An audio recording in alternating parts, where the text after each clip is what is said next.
Ketahuilah bahwa ketika kita mengikuti sebuah majelis ilmu, itu sesungguhnya Allah sedang memberikan kepada kita sekian banyak fadilah dan keutamaannya. Karena sungguh sangat mulia orang-orang yang berada di majelis ilmu. Orang-orang yang berada di majelis ilmu adalah orang-orang yang akan dimudahkan baginya jalan menuju surga Allah. Dalam hadis dikatakan oleh Rasulullah sallallahu alaihi wasallam, "Man salaka tariqan yaltamisu fihi ilman, sahalallahu lahu tariqan ilal jannah." Barang siapa yang Bismillahirrahmanirrahim. Assalamualaikum warahmatullahi wabarakatuh. Innal hamdalillah nahmaduhu wa nasta'inuhu wa nastaghfiruh wa na'udzu billahi min syururi anfusina wa min sayyiati a'malina. May yahdihillahu fala mudhillalah wa may yudlilhu falan tajida lahu waliyyan mursyida. Asyhadu an la ilaha illallah wahdahu la syarikalah wa asyhadu anna Muhammadan abduhu wa rasuluhu la nabiyya wa la rasula ba'dah. Ikhwati fillah, ma'asyiral hadirin wal hadirat, Bapak-bapak, ibu-ibu yang dimuliakan Allah. Kembali kita bersyukur kepada Allah Subhanahu wa taala untuk semua nikmat yang tidak pernah putus yang kita dapatkan dalam setiap langkah kehidupan yang kita jalani. Mudah-mudahan nikmat yang diberikan oleh Allah Subhanahu wa taala selalu bisa kita gunakan untuk menambah ketaatan dan kedekatan diri kita kepada yang memberikan nikmat. Jangan sampai nikmat yang diberikan oleh Allah tapi justru habis kita gunakan untuk menambah jumlah dosa dan jumlah kemaksiatan. Harta itu adalah nikmat. Berapa banyak orang yang diberikan harta tapi habis untuk menambah jumlah dosa. Sehat itu juga adalah nikmat, tapi banyak orang yang sehat tapi jauh dari Allah. Kalau sudah sakit barulah ingat dan dekat-dekat dengan Allah. Mudah-mudahan kita tidak seperti itu, tapi kita menjadi hamba yang syakirin, hamba yang bersyukur. Mudah-mudahan dengan syukur kita semakin yakin bahwa kita ini adalah orang-orang yang selalu butuh kepada Allah dan Allah selalu memberikan apa yang kita butuhkan. Sama-sama kita juga harus berselawat dan salam untuk Rasulullah sallallahu alaihi wasallam. Allahumma salli ala Muhammad wa ala ali Muhammad. Mudah-mudahan sosok figur yang telah sempurna menyampaikan syariat Islam dengan segala macam bentuk pengorbanan yang telah beliau sumbangkan, itu hendaknya selalu kita tauladani, selalu kita jadikan pedoman.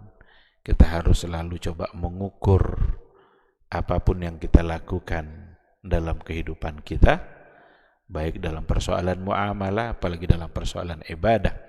Hendaknya kita coba ukur terus dengan apa yang telah disampaikan oleh Rasulullah sallallahu alaihi wasallam. Benarkah, salahkah? Itu harus kita ukur melalui apa yang telah disampaikan oleh Rasulullah sallallahu alaihi wasallam. Mudah-mudahan cinta kita kepada beliau membuat kita selamat di hari mahsyar, karena cinta yang benar-benar menyelamatkan kita di hari mahsyar itu adalah cinta kita kepada Allah dan cinta kita kepada Rasulullah sallallahu alaihi wasallam. Mudah-mudahan kita jujur dalam mencintainya, tidak hanya sekedar lipstik, hiasan bibir, ucapan belaka, tapi harus diikutkan dengan bukti nyata dalam kehidupan keseharian kita. Mudah-mudahan semua kita bisa mendapatkan syafaat dari beliau. Amin, amin ya rabbal alamin. Ikhwati fillah, ma'asyiral hadirin wal hadirat, rahimani Allah wa iyyakum. Kembali pada malam hari ini kita akan melanjutkan kajian rutin kita dengan tema besarnya adalah maqasidul Quran. Maqasid atau tujuan untuk apa Al-Quran itu ada, untuk apa Al-Quran itu diturunkan oleh Allah Subhanahu wa Ta'ala dan disampaikan oleh Rasulnya dalam kehidupan kita. Alhamdulillah sudah banyak tema-tema yang kita bahas terkait dengan maqasidul Quran. Yang terakhir sekali yang telah kita bahas adalah dua bentuk penafsiran untuk Al-Quran agar kita paham dan mengerti. Dua bentuk itu, dua kategori itu dulu kita sampaikan. Yang pertama disebut dengan tafsir bil ma'thur, bagaimana kita bisa memahami Al-Quran dengan asar, dengan dalil-dalil yang ada. Dan ada lagi nanti at-tafsiru bil ra'i atau tafsir bil ma'kul, dengan akal atau dengan ra'yu, pendapat. Yang dengan pendapat ini ada dua kemungkinan. Ada pendapat yang mazmum, yang tercela, ketika semata-mata mengikuti akal dan hawa nafsu. Enggak boleh kita menafsirkan Al-Quran itu semata-mata mengikuti akal dan hawa nafsu. Kita salah meskipun apa yang disampaikannya benar. Tetapi ada nanti dengan pendapat yang terpuji, maka itu dapat dibenarkan. Kita akan coba lihat pada malam hari ini at-tafsiru bil ma'thur. Dulu kita katakan bahwa menafsirkan ayat itu yang paling tepat itu adalah ketika kita menafsirkan atau ketika para ulama menafsirkan ayat dengan ayat. Ini tingkatan tertinggi dalam penafsiran Al-Quranul Karim. Ayat Al-Quran yang dipahami juga nanti melalui ayat. Ayat yang disebut tafsirul Quran bil Quran atau tafsirul ayah bil ayah. Kenapa ini yang paling utama? Karena yang paling mengerti dengan perkataan Allah adalah Allah sendiri. Kalau Allah yang langsung menyampaikannya, tentu itulah yang paling utama. Ungkapan seseorang yang paling paham adalah orang yang mengucapkannya, bukan orang lain yang menafsirkan. Nah, Al-Quran itu adalah kalamullah. Al-Quran adalah kalam Allah, perkataan Allah. Ada di antara ayat-ayat yang barangkali di sini disebutkan, di surat ini disebutkan secara umum, tapi nanti ada penjelasannya pada ayat yang lain. Mana yang tadi umum kemudian diberikan penjelasan. Barangkali ada yang disebutkan secara mutlak, nanti dalam ayat yang lain ada yang disebutkan secara lebih rinci, ada batasan-batasan yang disebutkan juga oleh Allah. Nah, ada ayat-ayat yang barangkali belum terlalu dipahami dalam satu ayat tertentu, tapi nanti ketika dibaca ayat-ayat yang lain, maka akan menjadi pahamlah, akan menjadi teranglah apa sesungguhnya yang dimaksudkan oleh Allah melalui ayat yang pertama tadi. Maka itu namanya tafsirul Quran bil Quran dan tafsirul ayah bil ayah. Menafsirkan ayat dengan ayat itu sendiri, Al-Quran dengan Al-Quran sendiri, dan ini adalah tingkat pertama keakuratan sebuah penafsiran. Tidak ada lagi yang lebih tinggi dari ini, karena Allah sendiri yang menyebutkan. Nanti ketika betul-betul dipahami konsep tafsirul Quran bil Quran, akan banyak sekali kita bisa memahami ayat-ayat yang sebelumnya seolah-olah ayat itu bertentangan. Padahal mustahil dalam Al-Quran terjadi pertentangan. Karena itu sifat dari Al-Quran itu sendiri. Apa kata Allah? Walau kana min indi ghairillahi lawajadu fihi ikhtilafan katsira. Kalaulah seandainya Al-Quran itu datang dari selain Allah, atau kalau seandainya sebuah ungkapan datang dari selain Allah, lawajadu fihi ikhtilafan katsira, pasti mereka akan menemukan ikhtilaf, perbedaan yang banyak. Maka ayat ini memastikan bahwa di dalam Al-Quran tidak ada pertentangan. Karena Al-Quran datang dari Allah. Al-Quran bukan ucapan Nabi Muhammad SAW. Al-Quran juga bukan redaksi yang disampaikan oleh Jibril, tapi langsung datang dari Allah. Yang kita baca hari ini, Al-Quran yang kita baca hari ini, itulah yang datang dari Allah dulu, yang dibawakan oleh Jibril. Jibril hanya membawa, Nabi Muhammad hanya menerima. Ayatnya langsung datang dari Allah. Karena dia datang dari Allah, maka ternafikanlah ikhtilafan katsira itu. Tidak akan ada satupun yang bertentangan di dalam Al-Quran karena datang dari Allah. Dan kalau datang dari selain Allah, pasti akan banyak terjadi pertentangan demi pertentangan. Maka kalau seandainya ada aturan yang dibuat oleh manusia, dan itu fakta dalam kehidupan kita, baru sebulan dibuat aturan tertentu, bulan depan udah dibatalkan. Ada satu peraturan dibuat oleh menteri ini, bertentangan pula sama menteri yang lain. Karena orang yang membuat. Kalau orang yang membuat, tentu dari akal dia, dan akal manusia itu bermacam-macam. Wajar kalau di situ terjadi pertentangan. Tapi ketika Al-Quran datang dari Allah Subhanahu wa Ta'ala, maka tidak akan ada satupun pertentangan. Seandainya ada secara zahir terjadi pertentangan, melalui tafsirul Quran bil Quran, itu semua akan bisa terselesaikan. Dalam semua masalah, baik dalam persoalan akidah, maupun dalam persoalan muamalah, dalam persoalan ibadah, apa saja. Saya berikan contoh. Ada orang yang mencoba untuk mempertentangkan, ini persoalan akidah yang harus kita pahami baik-baik. Dan ini juga menjadi perdebatan dari dulu dalam ilmu kalam. Dan juga sudah sering kita angkat dan kita bicarakan di sini. Maka tidak mengapa kalau kita ulang-ulang agar kita semakin paham. Seolah-olah dia bertentangan.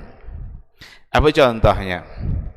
Ketika ada ayat yang mengatakan Ar-Rahmanu 'alal 'arsy istawa. Allah berada di atas arsy. Berarti Allah fauqa ibadi, berada di atas hambanya. Ini ayat qat'i, persoalan akidah. Sementara ada ayat yang lain yang mengatakan wa huwa ma'akum aynama kuntum. Dialah Allah yang bersama kamu dimanapun kamu berada. Di satu sisi ada ayat mengatakan Ar-Rahmanu 'alal 'arsy istawa. Allah bersemayam di atas arsy. Ada bahkan banyak aliran-aliran dalam ilmu kalam yang menolak ayat ini. Tidak siap untuk menerima bahwa Ar-Rahmanu 'alal 'arsy istawa. Padahal ayat, maka ditakwil-takwilkannya lah. Kenapa mereka tolak? Kan ada ayat wa huwa ma'akum aynama kuntum. Ada lagi ayat lain wa huwa ma'ahum aynama kanu. Dialah Allah bersama mereka dimanapun mereka berada. Bertentangankah ayat ini? Pasti tidak, karena datang dari Allah. Kecuali kalau datang dari selain Allah. Lau kana min indi ghairillah lawajadu fihi ikhtilafan katsira. Kalaulah dia datang dari selain Allah, pasti akan banyak pertentangannya. Tapi karena datang dari Allah, mustahil akan ada pertentangan. Bagaimana cara menjawabnya? Bagaimana cara menyatukannya? Satu bilang di atas, meninggi di atas hambanya, bahkan di atas arsy. Satu sisi dia bersama kamu dimanapun kamu berada. Itu akan terjawab nanti dengan tafsirul Quran bil Quran. Akan terjawab nanti ketika ayat itu ditafsirkan juga dengan ayat. Maka Allah menyampaikan ayatnya, satu ayat di surat ini, tapi Allah juga menyampaikan hal yang lain yang sebagai penjelas pada ayat yang berbeda. Maka penafsirannya dimulai dari memaknai kata ma'akum, bersama kamu. Yang bersama kamu itu apa? Apakah zatnya atau sifatnya? Kalau Ar-Rahmanu 'alal 'arsy istawa, itu zat Allah yang maha mulia, dan arsy itu adalah yang paling mulia dari semua yang ada. Tetapi ketika dikatakan wa huwa ma'akum, maka bersama kamu di situ itu bukanlah zat tapi sifat. Dari mana kita tahu? Dari ayat. Apa ayatnya? Ada ayat yang bercerita tentang Nabi Musa yang diperintahkan oleh Allah bersama Nabi Harun alaihi wassalam untuk menghadap Fir'aun. Idhaba ila Fir'auna innahu tagha. Hadapi Fir'aun itu, datangi dia, dakwahi dia, karena sesungguhnya Fir'aun itu telah melampaui batas. Lalu beberapa ayat berikutnya di bawahnya ada Allah mengatakan begini, pergilah kalian. Allah suruh Musa sama Fir'aun itu pergi, sama Harun pergi menemui Fir'aun, tapi kata Allah, inni ma'akuma asma'u wa ara. Inni ma'akuma, sesungguhnya saya bersama kalian berdua, asma' wa ara, saya dengar dan saya lihat. Berarti yang bersama Musa dan Harun itu apa? Zatkah atau sifat? Sifat, bukan zat. Karena mustahil zat Allah bersama makhluknya, karena makhluknya kotor, makhluknya banyak dosa. Allah itu suci, tidak mungkin ia berada pada tempat yang selain tempat yang suci. Dan bukan karena dia membutuhkan arsy. Nah, ketika kita coba membaca ayat seperti ini namanya tafsirul Quran bil Quran, maka tidak bertentangan. Ketika dikatakan dia di atas arsy, itu zat yang maha mulia. Ketika dikatakan dia bersama kamu dimanapun kamu berada, tidak ada satu tempat pun di mana kita berada yang tertutup dari pandangan Allah Subhanahu wa ta'ala. Buat 7 lapis tembok, kunci kuat-kuat 7 lapis tembok itu, bersembunyilah di balik tembok yang ke-7 itu. Allah melihatkah? Allah melihat. Allah mendengarkah? Mendengar. Berbisik-bisik kita dimanapun kita berada, Allah akan mendengar. Bahkan Allah mendengar apa yang ada di dalam isi hati kita. Belum kita berbicara, baru apa yang terlintas di hati kita Allah sudah tahu. Nah, oleh karena itu ketika dikatakan dialah bersama kamu dimanapun kamu berada, berarti itu adalah ilmunya Allah, pendengarannya Allah, penglihatannya Allah. Maka yang dimaksud adalah sifat, bukan zat. Sementara ayat yang pertama maksudnya adalah zat. Oleh karena itu tidak perlu mentakwil ayat yang pertama tadi dengan alasan tidak mungkin. Karena banyak orang yang mentakwilkannya. Oh, itu bukan istawa tuh, itu istaula. Istaula artinya menguasai. Allah menguasai arsy. Kalau istawa diartikan istaula, hilang makna arsy di situ, hilang kemuliaan arsy di situ. Karena ketika dikatakan istawa alal arsy, itu memberikan kemuliaan tersendiri yang ada pada arsy. Karena yang dikuasai oleh Allah bukan hanya arsy. Allah juga menguasai gunung. Mungkin tidak kita katakan kalau Allah menguasai gunung, lalu kita katakan Allah istawa alal jabal, bisa tidak? Allah menguasai gunung, kita buat istawa di situ. Allah juga menguasai laut. Laut yang begitu luas terbentang itu Allah yang menguasai. Sekarang boleh tidak kita katakan Allahu istawa alal bahar? Istawa alal bahar itu artinya laut. Kita ganti aras dengan bahar. Kalau memang istawa artinya istaulah. Bisa? Nah. Karena istawa itu benar-benar maknanya istawa, dan itu memberikan kemuliaan bagi aras. Karena hanya aras yang mendapatkan istawa itu. Itu akan kita pahami dari tafsirul Quran bil Quran. Tapi begitu banyak aliran-aliran hanya dengan logika-logika mereka. Oh, tidak mungkinlah Allah di atas aras, berarti Allah butuh sama aras. Siapa yang bilang butuh? Tidak ada Nabi pun menyampaikan Allah butuh.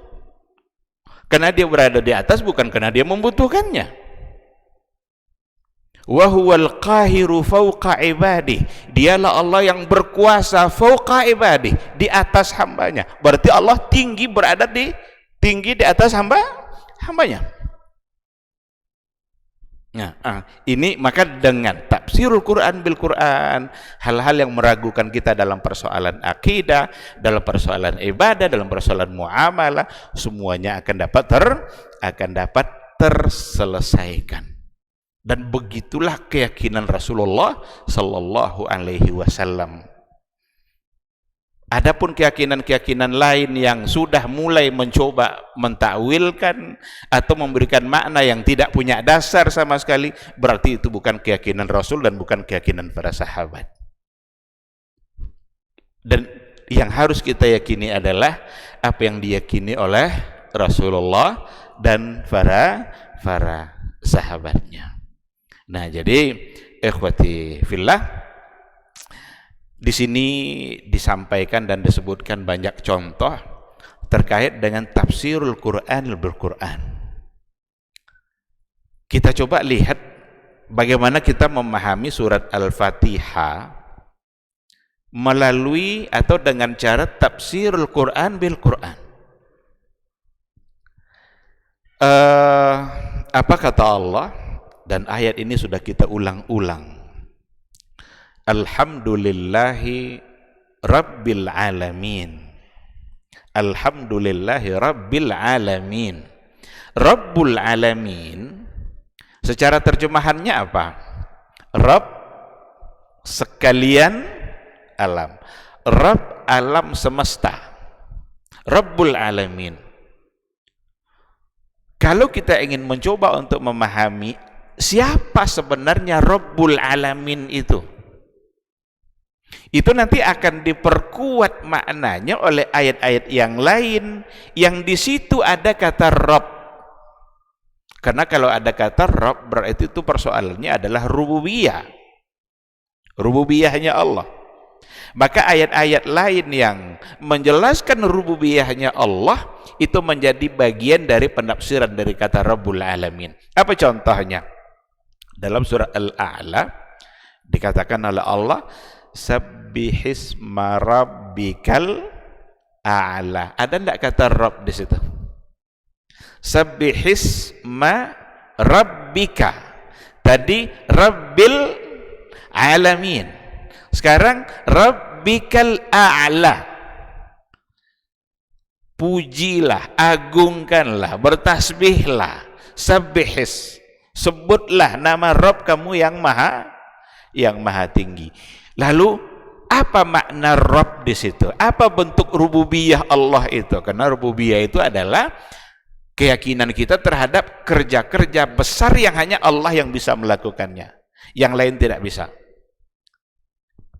Dilanjutkan pada ayat yang berikutnya. Siapa Rabb itu?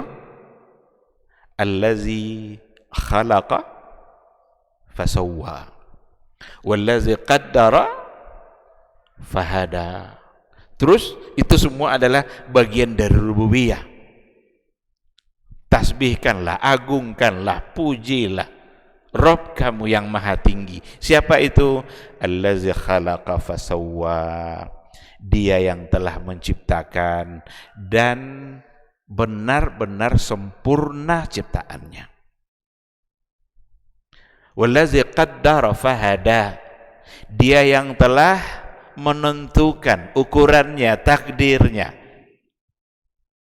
Itu semua ada di tangan Allah. Allah yang menentukan berapa umur kita, Allah yang menentukan berapa rezeki kita. Allah yang menentukan kalau sebulan ini nanti nikah berapa orang anaknya. Ada orang yang sampai 10 anaknya, ada orang yang 5, ada orang yang 2, ada yang 1, ada yang tidak dapat anak. Siapa yang menentukan itu semua? Allah. Kita bisa protes? Tidak. Umur kita, ada orang yang sampai 70 tahun, ada yang sampai 100 tahun malah. Umat-umat dahulu ada yang sampai 500 tahun. Nabi Nuh berdakwah aja 950 tahun. Berarti umurnya bukan segitu kan? Itu umur dia berdakwah itu. Ada yang 5 tahun, ada yang seminggu lahir wafat, ada yang mati dalam kandungan. Qaddara. Allah sudah menentukan takdirnya semuanya. Allah sudah menentukan ketentuannya, ketetapannya. Dan kita wajib percaya. Allazi qaddara fahada, dan juga dia yang telah memberikan petunjuk. Ini semua, ini bagian dari rububiyahnya Allah Subhanahu wa ta'ala yang wajib kita percaya. Wajib kita imani. Persoalan rububiyah itu dari alhamdulillahi rabbil alamin. Jadi rabbul alaminnya itu persoalan rububiyah. Kalau alhamdulillah itu persoalan uluhiyah. Kalau uluhiyah itu kan ibadah. Dan alhamdu itu pujian kita kepada Allah, dan memuji Allah itu adalah ibadah. Memuji Allah adalah ibadah, bersyukur adalah ibadah. Maka kalau ada redaksi-redaksi dalam Al-Quran lillahi umpamanya, itu pasti hubungannya nanti dengan persoalan uluhiyah. Tapi kalau disebut nama Allah lalu ada allazi, Allahul ladzi, Rabbukumul ladzi, Rabb kamu yang, Allah yang. Setelah itu berarti adalah rububiyah, karena menunjukkan pekerjaan Allah, pekerjaan yang maha besar, dan pekerjaan itu hanya bisa dilakukan oleh Allah, tidak bisa dilakukan oleh selain Allah. Ketika dikatakan Allahul ladzi rafa'as samawati bighairi amadin tarawunaha, Allah lah yang telah menciptakan langit tanpa tiang. Ada orang bisa menciptakan sesuatu tanpa tiang? Tukang bangunan rumah tegakkan atapnya tapi tidak ada tiangnya. Ini abang ini tukang nih, bisa seperti itu, atap di atas tapi tidak ada tiang. Itu atap tuh berapa lah ukuran atap? Tapi Allah rafa'as samawati, tidak pula satu langit itu samawat, berarti langit yang berlapis, bertingkat-tingkat, berlapis-lapis. Rafa'as samawati bighairi amadin, tanpa ada tiang satupun. Langit pertama, langit kedua. Pertama ini tidak juga ada tiangnya, langit kedua enggak ada pula tiangnya, langit ketiga tidak ada pula tiangnya. Siapa yang bisa menciptakan ini selain daripada Allah? Maka rububiyah itu mengimani perbuatan-perbuatan besar yang seperti itu, yang memang hanya Allah yang bisa. Maka dalam ayat ini allazi khalaqa fasawwa wallazi qaddara fahada wallazi akhrajal mar'a, itu semua adalah kerja-kerja Allah. Itu bentuk rububiyah yang wajib kita imani. Tapi alhamdulillahnya itu sesungguhnya adalah uluhiyah. Oleh karena itu tidak ada alasan kita untuk tidak menerima tauhid dalam bentuk uluhiyah dan rububiyah itu. Ketika nanti datang Ar-Rahman Ar-Rahim, ini asma wa sifat. Kan alhamdulillahi rabbil alamin. Ar-Rahman Ar-Rahim. Ar-Rahman Ar-Rahim itu adalah nama-nama Allah dan juga merupakan sifat Allah. Itulah sebabnya dalam keyakinan Ahlus Sunnah, dalam keyakinan Salaful Ummah, ada 3 bentuk tauhid. Ini jangan ditolak ini. Banyak orang yang tidak bisa menerima pembagian tauhid ini ya. Dikiranya sama dengan Trinitas. Coba bayangkan, kemana logika mereka, kemana akal mereka ketika menyamakan yang 3 ini dengan Trinitas. Padahal ini semua berhubungan dengan Allah. Kalau Trinitas kan berhubungan dengan ada anak, ada ibu, ada Tuhan Bapa. Itu urusan mereka lah itu. Tapi disayangkan sekali ketika disamakan. Oh, tidak pernah tuh datang dari Nabi. Mustalahatnya barangkali para ulama belakangan yang mengembangkannya. Tapi substansinya, intinya sesungguhnya ada.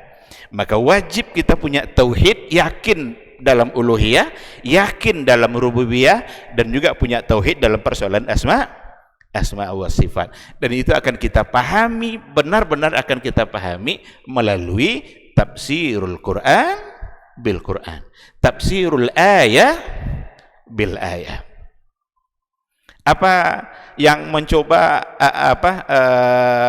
ayat lain yang memberikan penjelasan tentang Rabbul Alamin ada dalam surat Asy-Syu'ara.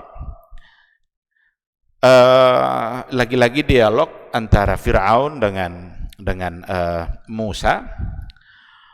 Qala Fir'aun wa ma Rabbul Alamin.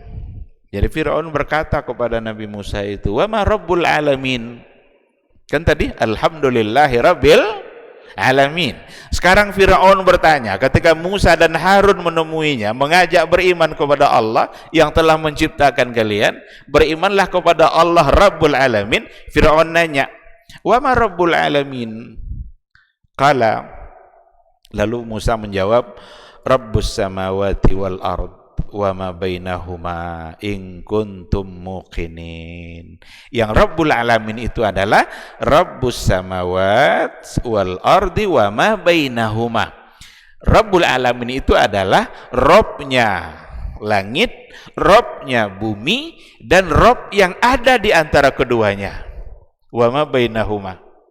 Berarti Rabbul Alamin itu, yang alamin itu langit, bumi, dan yang ada di antara keduanya. Semakin mengertilah kita dengan apa sesungguhnya yang dimaksud dengan Rabbul Alamin. Dari mana kita paham? Tafsirul Quran bil Quran, tafsirul ayah bil ayah. Maka dikatakan fadalla ala annal alamin tashmal as-samawati wal ard wa ma bainahuma. Maka dengan demikian ayat ini menunjukkan bahwa sesungguhnya yang dimaksud dengan alamin itu adalah langit, bumi, dan antara keduanya atau dan segala isinya. Apa yang ada di segala isinya? Langit itu ada makhluknya. Jangan dikira nanti makhluk Allah hanya ada di bumi saja. Di langit saja, di langit sana itu ada banyak makhluk Allah. Kita saja yang tidak akan pernah memahami seutuhnya apa aja makhluk Allah itu. Kita untuk mengenali makhluk Allah saja kita belum mampu. Apa yang ada di langit, apa yang ada di bumi, tidak sanggup akal kita untuk menguasainya. Tapi yang jelas semua itu adalah makhluknya Allah. Kalau memang itu adalah makhluknya Allah, berarti Rabb mereka semua adalah Allah. Kalau memang Rabb mereka ada Allah, sebenarnya semua makhluk itu beribadah dan bertasbih kepada Allah. Maka ada juga ayat yasjudu lillahi man fis samawati wa man fil ard. Sujud kepada Allah itu semua yang ada di langit dan semua yang ada di bumi. Semua mereka bertasbih, walakin la tafqahuna tasbihahum. Tapi kalian yang tidak mengerti, tidak paham dengan tasbih mereka. Jangan-jangan ayam jantan yang berkokok di waktu subuh dia sedang bertasbih. Awak tetap tidur, ternyata ayam sudah bertasbih. Kalah kita sama ayam kadang. Ayam udah bangun, dia bertasbih, dia jangan-jangan itu bentuk dari ibadah dia kepada Allah. Sementara manusia walaupun sudah dengar azan tapi tetap saja melanjutkan tidurnya. Siapa yang lebih hina sekarang? Ini ayam atau manusia? Jangan-jangan manusia yang diberikan akal ternyata di sisi Allah adalah hina, sementara makhluk-makhluk lain mereka tunduk dan patuh kepada Allah, maka mereka telah mengerjakan apa yang harus mereka kerjakan. Kenapa mereka bertasbih? Semua mereka Rabb-nya adalah Allah. Semua mereka Rabb-nya adalah satu, Allah, Rabbul Alamin. Dan itu kita pahami dari tafsirul Quran bil Quran. Ikhwati fillah, sekarang Allah katakan juga Maliki Yaumiddin. Maliki Yaumiddin.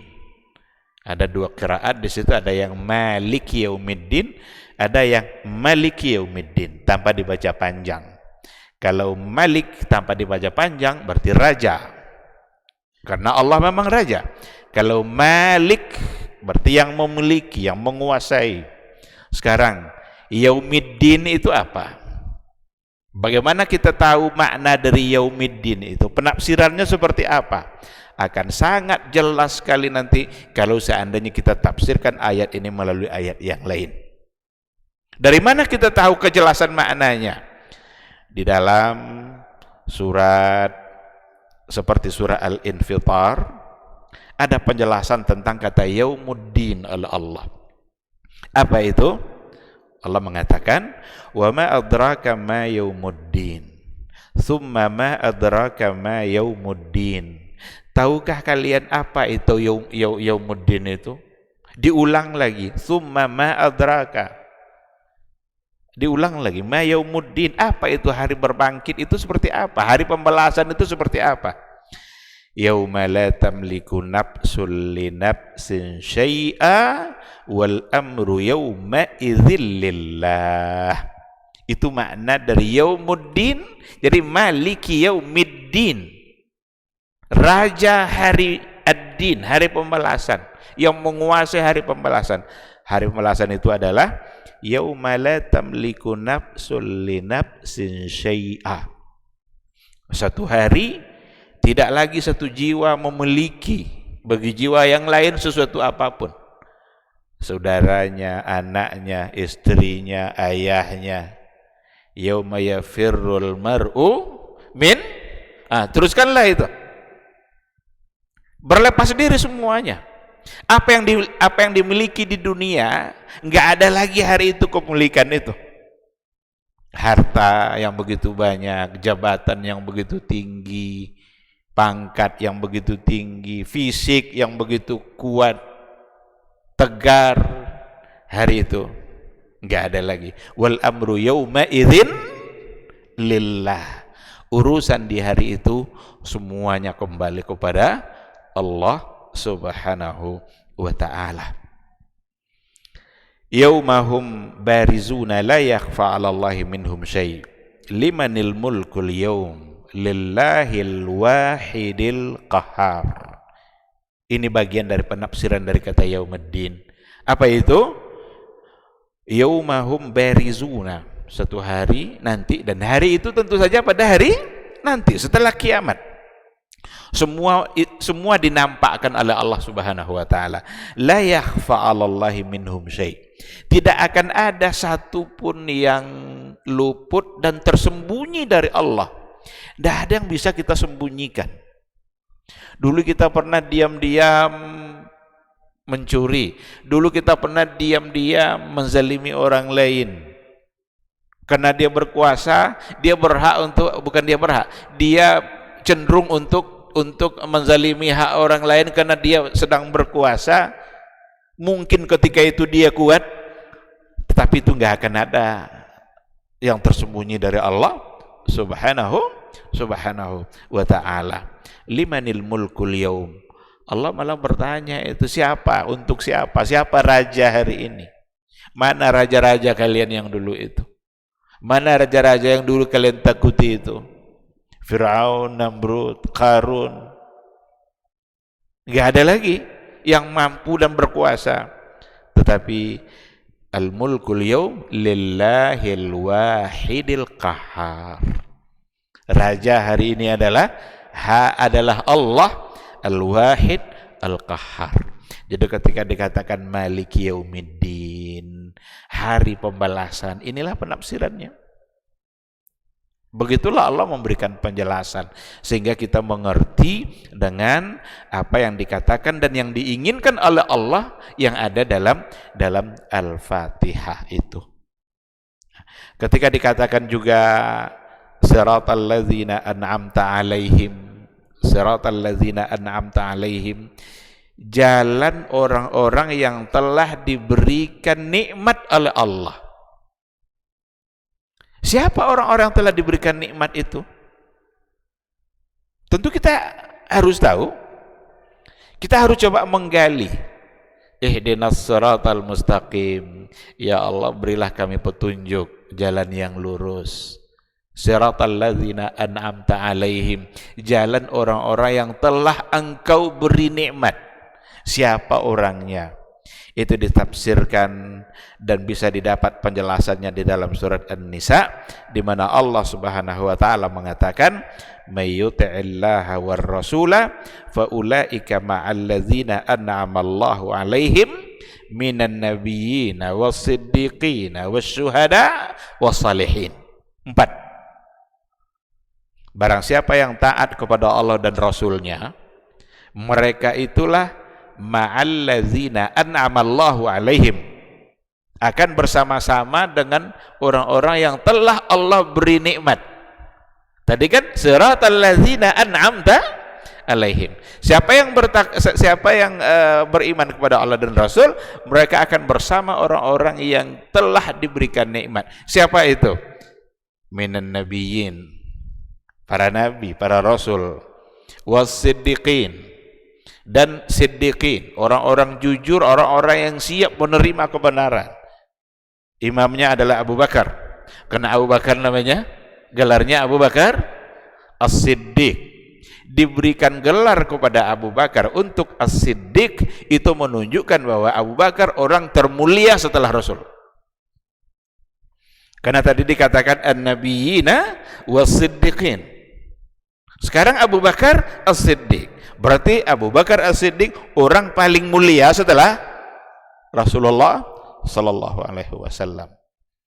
Nah, ini orang Syiah memaki-maki Abu Bakar, coba. Memaki-maki orang termulia.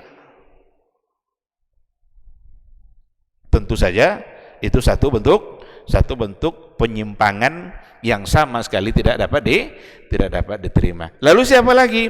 Wasyuhada. Asyuhada, para syahid, orang-orang yang berjuang di jalan Allah lalu ia meninggal, itu makna dasar dari kata asyuhada. Wassalihin, dan orang-orang soleh. Ini ketika dikatakan 4 peringkat, 4 sifat ini menunjukkan peringkat. An-nabiyyin, as-siddiqin, asyuhada, as-salihin. Masuk enggak kita ke salah satu yang 4 ini? Kalau enggak masuk, berarti kita tidak selamat di akhirat. Nabi jelas enggak. Karena Nabi orangnya diangkat, Rasul diangkat oleh Allah. As-siddiqin, orang-orang yang siddiq. Asal iya kata Allah, iya kata dia. Enggak kata Rasul, enggak katanya. Tapi kalau iya kata Rasul, enggak kata dia, berarti dia tidak siddiq. Iya kata Allah, enggak katanya, berarti bukan siddiq. Jadi yang sejalan dengan apa yang diinginkan oleh Allah. Bisakah kita jadi siddiqin? Bisa, insya Allah. Cuma yang pasti itu pertama jelas Abu Bakar. Kita berupaya untuk sampai ke situ. Allah yang menilai, hati kita Allah yang menguasai. Asy-syuhada, orang-orang yang syahid, dan as-salihin, orang-orang yang saleh, orang-orang yang taat kepada Allah, orang-orang yang bertakwa. Jadi siratal ladzina an'amta alaihim, jalan orang-orang yang telah Engkau beri nikmat, itu penafsirannya ada pada 4 kelompok ini. Jadilah salah satu dari yang 4 ini, agar nanti bersama-sama dengan Rasulullah sallallahu alaihi wasallam. Wa hasuna ulaika rafiqa. Wa hasuna ulaika rafiqa. Mereka yang 4 jenis ini itulah yang paling pantas dijadikan teman. Kalau ingin berteman, carilah teman dengan salah satu dari sifat yang 4 ini. Kalau tidak ada pada dia salah satunya, jangan berteman dengan dia. Karena bisa-bisa akan merusak akhirat kita. Merusak akhirat kita. Baik, ikhwati billah, karena waktu Isya sudah masuk, kita akan jawab dulu suara azan. Nanti insyaallah kita lanjutkan. Kalau seandainya ada yang didiskusikan, nanti insyaallah kita akan bertanya jawab. Di kalau Umar ini subhanallah, yang diinginkannya itu generasi-generasi luar biasa, orang-orang hebat. Lalu kemudian apa yang dilakukan oleh Umar? Fa'asta'miluhum fi ta'atillah. Aku gunakan mereka ini di dalam ketaatan kepada Allah. Ketika kaum muslimin itu memiliki penyakit namanya wahan, yaitu hubbud dunya wa karahiyatul maut, cinta dunia dan takut akan kematian. Lalu Nabi menjawab dengan yang lebih penting. Apa itu? Madza a'adatta laha? Apa yang engkau siapkan untuk kiamat itu? Bin Sulaiman tadi, inti yang bisa kita ambil apa? Solehkan diri kita. Solehkan diri kita sebelum mencari rezeki. Karena kalau kita tidak soleh, kalau kita tidak bertakwa kepada Allah Subhanahu wa ta'ala dalam mencari rezeki itu akan terasa sulit.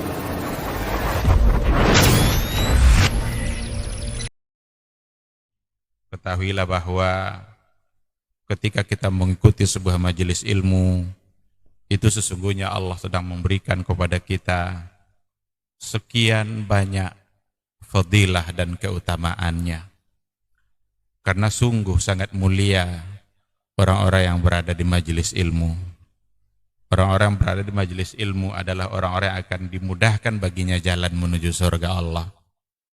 Dalam hadis dikatakan oleh Rasulullah sallallahu alaihi wasallam, "Man salaka tariqan yaltamisu fihi ilman, sahalallahu lahu tariqan ilal jannah." Barang siapa yang menempuh satu jalan di mana tujuannya adalah untuk mendapatkan ilmu, maka Allah akan mudahkan baginya jalan menuju surga. Surga itu perlu iman, dan mendapatkan surga itu perlu ilmu. Maka di majelis ilmu lah kita bisa menumbuhkan iman kita, dan di majelis ilmu lah kita bisa mendapatkan ilmu pengetahuan. Maka sering-seringlah menghadiri majelis yang bisa menambah iman kita dan juga bisa menambah ilmu, agar surga Allah itu benar-benar semakin dekat dengan kita bersama.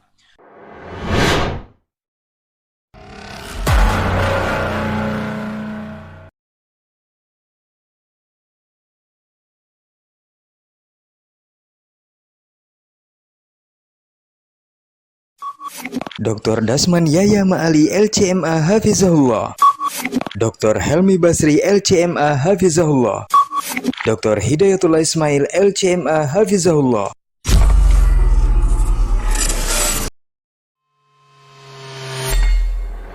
Di para sahabat itu, kaum muslimin, yang terbayang bagi mereka itu adalah infak.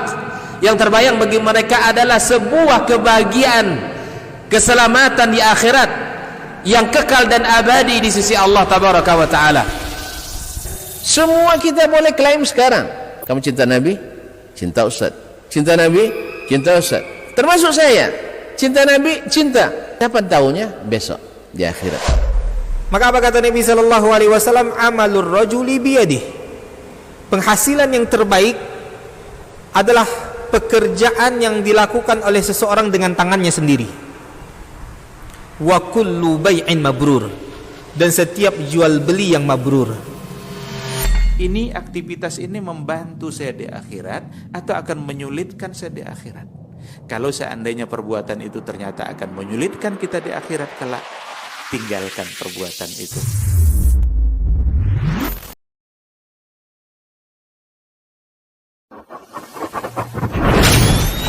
Robbani, merajut ilmu dan peradaban.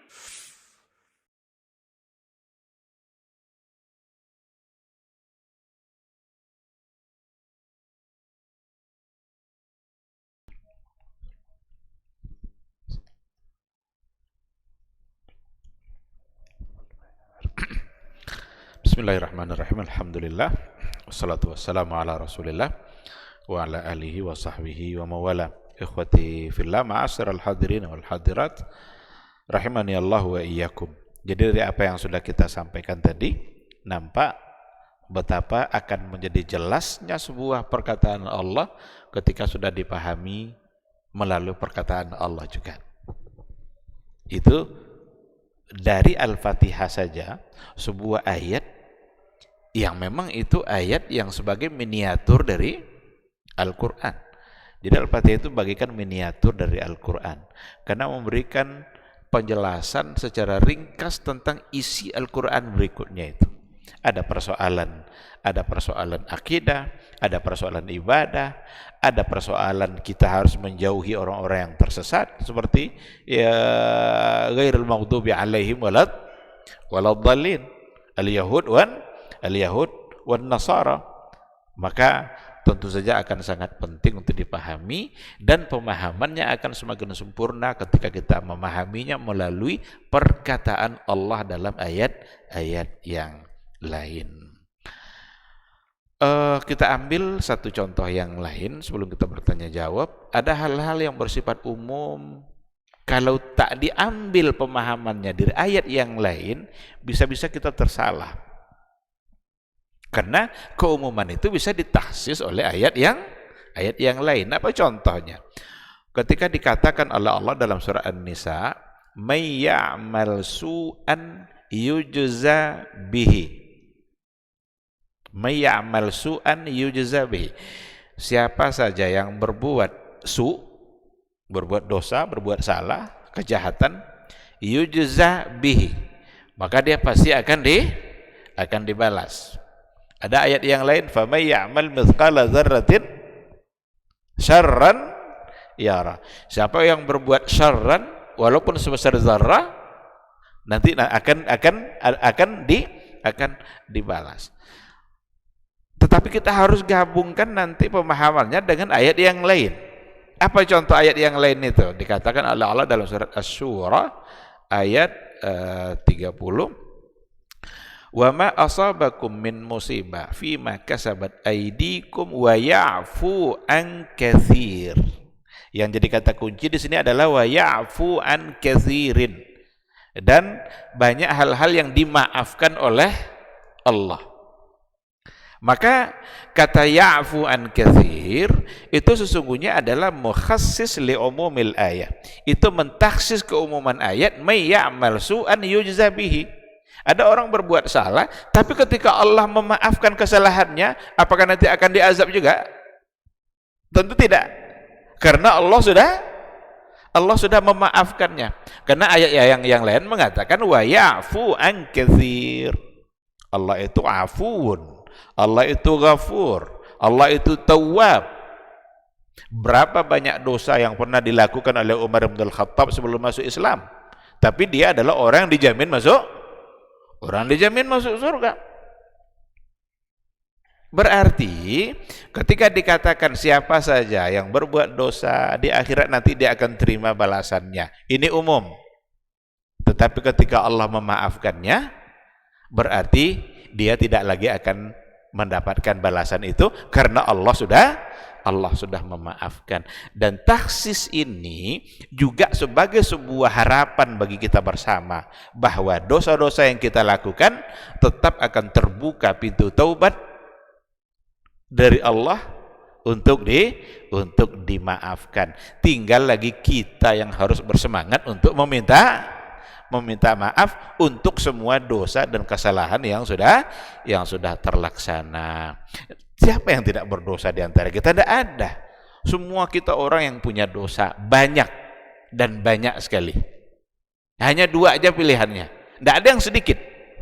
Kita ini banyak atau banyak sekali dosanya. Nah, tapi ketika Allah katakan wa ya'fu an katsir, berarti ada peluang untuk dimaafkan oleh Allah. Dan peluang itu terbuka bagi siapa saja. Bahkan ada hadis Nabi, ada orang yang begitu banyak maksiat dan dosanya, tidak ada lagi jarak antara dia dengan neraka itu illa zira, kecuali satu hasta. ini dia ini neraka nih, satu hasta. Tapi ternyata di akhir hayatnya ia melakukan satu amalan yang menghapus semua dosa tadi, dan akhirnya karena tercatat dia sebagai ahli surga, akhirnya dia masuk surga. Oleh karena itu, ayat ini sesungguhnya adalah harapan yang terkandung di dalamnya bagi kita semua yang pendosa-pendosa ini untuk tetap bertaubat dan memohon ampun kepada Allah Subhanahu wa ta'ala. Dan itu dapat dipahami melalui metode tafsirul Quran bil Quran. Baik ikhwati billah, ini mungkin yang contoh-contoh yang bisa disampaikan dalam kesempatan yang singkat ini. Mudah-mudahan nampak oleh kita betapa pentingnya metode tafsirul Quran bil Quran dalam memahami firman Allah, sehingga sekali lagi saya katakan tidak ada satupun yang bertentangan yang ada di dalam Al-Quran, karena dia datang dari Allah Subhanahu wa ta'ala. Yang akan banyak pertentangan itu adalah ketika yang datang dari manusia.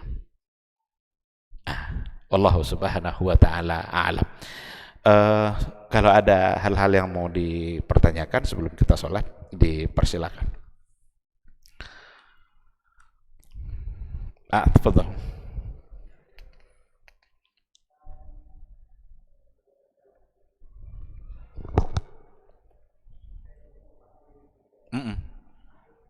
Syuhada.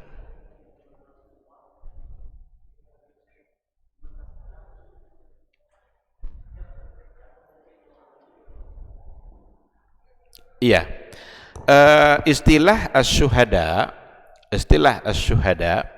itu memang adalah istilah untuk mereka-mereka yang berjuang di jalan Allah, lalu dalam membela agama Allah itu dia meninggal. Yang paling sering dimaknai itu berjuang itu adalah berperang.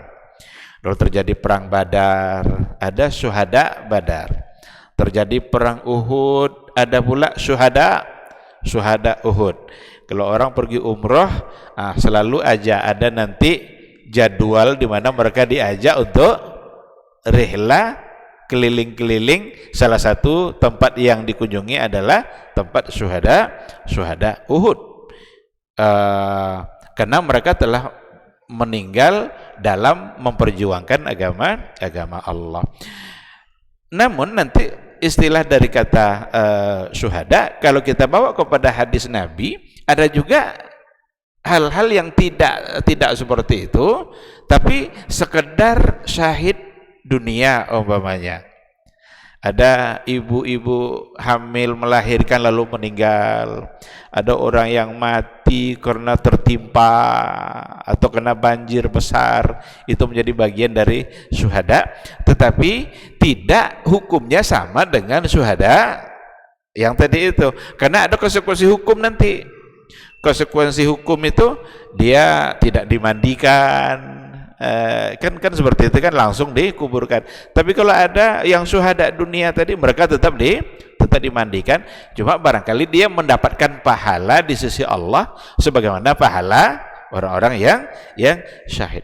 Mungkinkah syuhada itu ada lagi sekarang? Ya mungkin saja, kalau memang dia berperang dalam melawan musuhnya, membela agama Allah. Tapi dipahami baik-baik, jangan salah arti. Karena nanti orang demi mendapatkan syahid melakukan sesuatu yang ternyata itu bukan syahid. Ternyata jangan-jangan itu bunuh diri. Umpamanya meledakkan bom yang diletakkan pada dirinya pada wisatawan Australia umpamanya.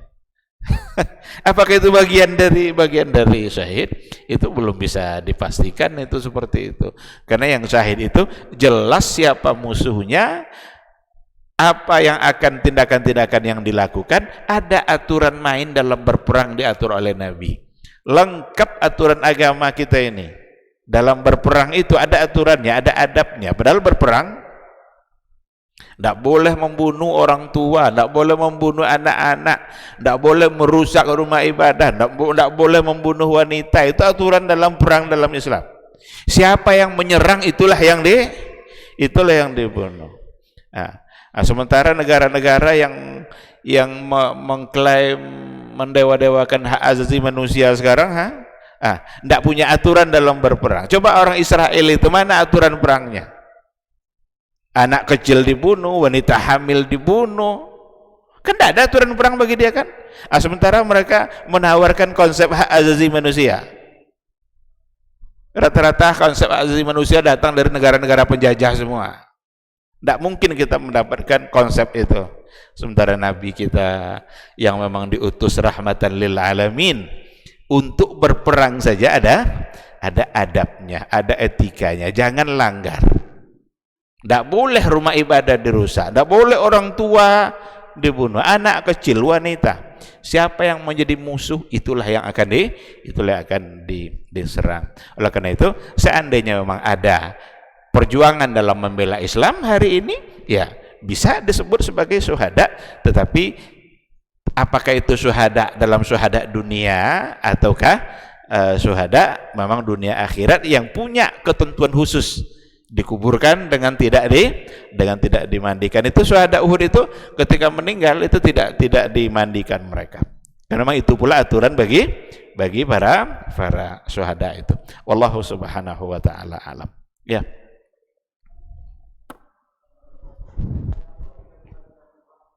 Antara ruh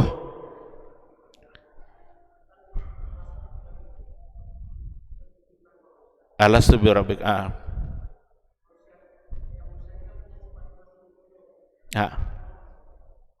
terus zatnya zat apa maksudnya nih? Ketika disandarkan satu istilah kepada Allah, umpamanya ruhullah, Allah tiupkan ruhnya, itu bukan berarti ruh Allah, tapi ruh milik Allah. Sama dengan Baitullah, ketika kata Baitun disandarkan kepada Allah, jadilah dia Baitullah, rumah Allah, masjid. Itu faedahnya lit tasyrif wa ta'zim. Itu untuk menunjukkan kemuliaan sesuatu itu. Jadi kalau ada sesuatu disandarkan kepada Allah, itu menunjukkan kemuliaan. Contoh ruhullah. Yang makna khusus untuk ruhullah Nabi Isa. Padahal orang-orang lain juga ditiupkan ruh dan diperintahkan oleh Allah untuk ditiupkan ruh. Baitullah, rumah Allah. Apakah masjid ini rumah Allah? Itu untuk memberikan kemuliaan kepada masjid. Maka Baitullah itu maksudnya adalah rumah di mana di situ bisa mendekatkan diri kita kepada Allah. Rumah yang di situ kita baca ayat-ayat Allah. Rumah di mana di situ kita begitu mudah untuk berzikir, mengingat Allah. Maka itu lit tasyrif, untuk memuliakan. Bukan berarti itu bagian dari zat Allah. Jangan disalahpahami. Lalu bagaimana dengan ada sifat-sifat Allah yang ada pada manusia? Ada kesamaan pada nama, kesamaan pada lafaz, tapi tidak pada hakikatnya. Allah penyayang, manusia penyayang. Tapi apakah sama? Tidak. Allah hidup, manusia hidup. Kita hidup kan, tapi akan berakhir pada kematian. Kalau Allah hidup tapi tidak berakhir pada kematian.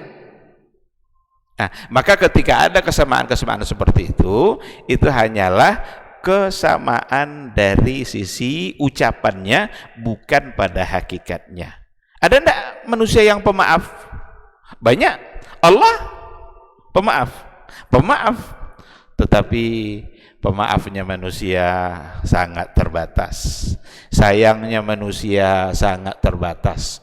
Pagi dia sayang, sore benci.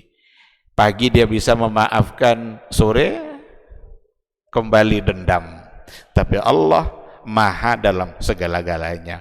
Maha dalam soal pengasih, nggak bisa dibandingkan. Maha dalam soal penyayang, maha dalam soal pemaaf.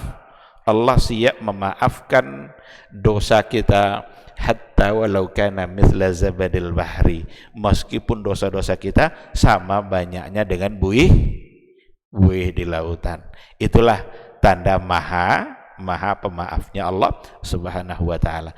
Jadi kesamaan itu hanya pada ucapannya saja, bukan pada hakikatnya. Yang ada pada manusia semuanya serba terbatas, dan yang ada pada Allah semuanya serba maha dan tanpa batas. Wallahu subhanahu wa ta'ala a'lam. Baik, ikhwati fillah, saya kira cukup sampai di sini.